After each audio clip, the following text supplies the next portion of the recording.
Бәріне сәлем, сіздермен бірге Нуар Кезет.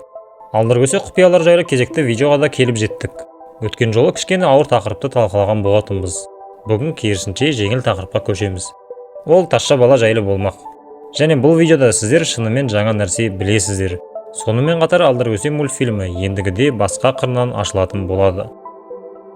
Алдыркөсенің ішінде бала деген кейіпкер бар. Негізі оның аты нақты тазша бала делінбеген. Бірақ мен оны тазша бала деп атаймын. Неге екенін сосын түсіндіремін. Әзірге әдеттегідей бұл кейіпкер қанша серияда шыққанын және ол серияларда не істегені жайлы қысқаша айта кетейін. Бала жалпы есепте 3 бөлімде көрсетілген, егер оның шынымен қатысқандарын алсақ. Ал былай үнемі артқы фонда бар. Оның қатысқан бөлімдері қанша қаласаң сонша бере сал, гауһартастар және аушы қарға.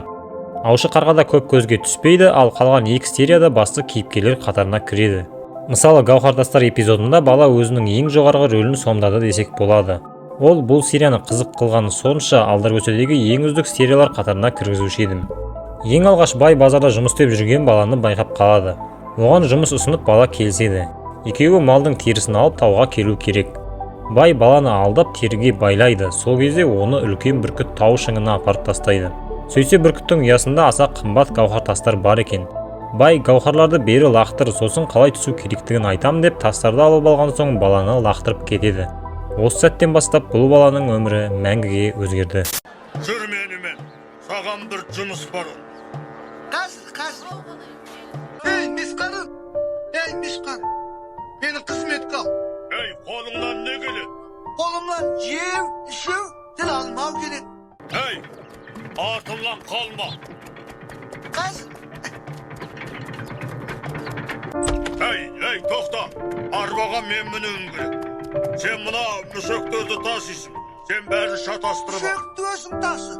Мен әлі кішкентаймын. Ей, ортасына жатта, ана теріге оранып ал. Не үшін? Ей, сен жұмыс істеуге келдің бе, әлде маған сұрақ қоюға келдің? Жарай. Жақсы. Енді мына қаптардың ортасына жат. Қалай ортасына? Мен? Ей, осының бәрін көрсету керек пе? Міне, бұлай жатасың. Ей, жеттігі, бұның не?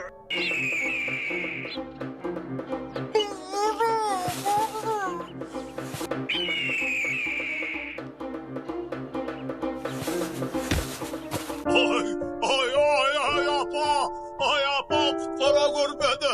Ай, апа. Ей, тастарды қаптың ішіне жинада, төменге қарай лақтыр. Қалай түсетініңді содан кейін айтамын. Ей, сен онда не қылып отырсың? Қане жұмыс істе. Аға, мен енді қалай түсем? Ей, саған енді түсудің керегі жоқ. Сен барлық қазынаны біліп қойдың.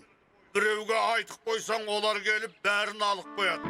Ал мен әлемдегі ең бай адам болам. Енді сен маған айтшы, сен қалай бұдан құтылдың, Саған түсудің қажеті жоқ.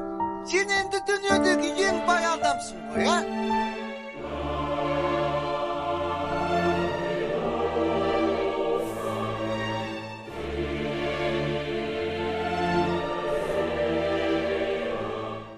Басында бала жүрегі таза, аңқау болады.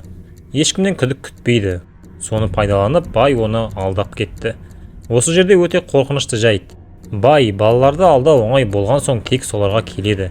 Және таудың жолын және бүркітті білетініне қарап, бұған дейін басқа бірнеше балаларды бүркіт ұясына алдап апарған деген ой туындайды.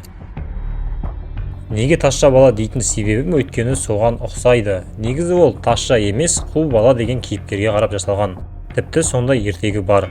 Ертегіде алдарды ешкім жеңе алмайды. Соны естіп оған бір бала келіп жолдасың болайын дейді. Алдар оған тапқырлығыңды танысаң жолдасың боласың деп тапсырма береді. Тапсырманы қу бала орындап, алдар оны қабылдайды. Бұл екеуі көп уақыт жолдас болып, түрлі қызықтарды бастарынан кешірген. Күндердің бір күні қу бала еліне қайтпақ болып қоштасады. Бірақ кішкене ақшасын алдарға қалдырып, кейін алып кететін болады. Уақыт өтіп қу бала келетін кезде алдар ақшасын қайтармас үшін өтірік өліп қалады. Бірақ бала ондай құлық сұмдыққа сенбей, алдардың моласының жанында тығылып кешке дейін аңдиды. Кешке таман мола жаққа ұрылар заттарын жасыруға келеді. Сол кезде алдар оларды қорқытып ұрлаған дүниелерін тартып алады.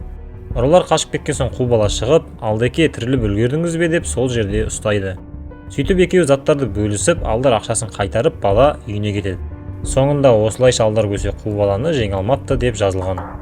Мультфильмге оралсақ, бала болашақта алдардың орнын басады. Ол қазірден бастап ақылымен көзге түсті. Бүркіт пен байды жеңіп кетті. Және оны тау басына лақтырып тастағанда еңіреп жылауға көшкен жоқ. Бірден сағысынып көңілі түсіп отырса, оған ешкім көмектеспейтінін білді. Сол үшін бәрін өз қолына алып жоспар құрып бүркіттің ұясынан қашып кетті. Егер ол кішкене кезінен осындай болса, өскенде кім біледі, алдарды да озып кетер. Ұстаздан шәкірт озар деген. Иә, ол алдардың шәкірті. Ертегіден бөлек мультфильмнің ішінде бала алдардың шәкірті екеніне нұсқаулар бар. Мысалы, аушы қарға эпизоды. Бала қарғаны рогаткамен атқанда, алдар оны ұстап алып, қарғаны атпа, ол аңшы құс дейді. Сосын артынан қарғамен аң аулап мастер-класс көрсетеді. Алдымен заборды, сосын сиырды аулайды. Өте шынайы аңшылық. Солай серияның соңында алдар балаға келесіде бірге аңға шығамыз. Саған қалай аулауды үйретемін дейді. Міне сен қарғаны аңшы емес дейсің. Міне өскенде екеуміз бірге аң аулауға барамыз. Бұл дегеніміз алдар мен баланың арасындағы байланыс жақын деген сөз. Мүмкін алдар жас жігіттің бойынан талантты көрген шығар. Содан кейін оған қазірден бастап көп нәрсені үйретуді жөн деп санады. Өйткені алдар кейін өзінің орнын алмастыратын, байлар мен кедейлердің арасындағы балансты ұстап тұратын шәкірт іздеуі әбден мүмкін. Өкінішке орай алдар мен баланың қарым-қатынасының дамығанын толық көре алмадық. Себебі мультсериалдың 2-ші маусымнан ары қарай жалғасы шықпады. Баланың бізге анасы көрсетілген, әкесі жоқ. Ең алғаш кішкентай болса да анасына қолғабыс болу үшін базарда қызмет жасайды. Өйткені олар нандары жоқ тас кедей. Баланың жазу жаза алатынын байқаймыз, яғни жасы 5-тен асқан. Менің ойымша оның жасы 8 пен 10-ның арасында. Енді қазір кішкене мұңдылау оқиғаны айтамын. Баланың жұмыс істеп жүрген кезі қанша қаласаң сонша бере сал эпизоды болатын. Анасына көмектесіп жүрген кезі. Кейін Гауһартастар бөлімінде бай балаға келіп атанан қайда дегенде, ол болса атанам жоқ жетімін деп жауап береді. Әкем шешем жоқ, жетім. Базарда жұмыс істейді. Бұл анасы мультфильм барысында дүниеден озды деген сөз. Оған себеп әрине кедейлік пен аштық. Қорыта келе, баланы болашақ алдар дей берсек болады. Алдарды алмастыруға оның барлық мүмкіндіктері бар. Ақылды, епті және байлармен жас кезінен бастап қақтығысты. Алдар кішкене кезінде осы бала сияқты болуы да әбден мүмкін. Осымен роликтің соңына келіп жеттік. Бұл алдар көсе құпияларының 2-ші бөлімі. Негізі қатты құпия деуге келмейді. Дегенмен бала жайлы көп нәрсе белгісіз болды. Бұл видеодан ол туралы кішкене болсын білдіңіздер деп ойлаймын. Егер ұнаса арнаға тіркеліп қолдап кетейік. Келесі кездескенше.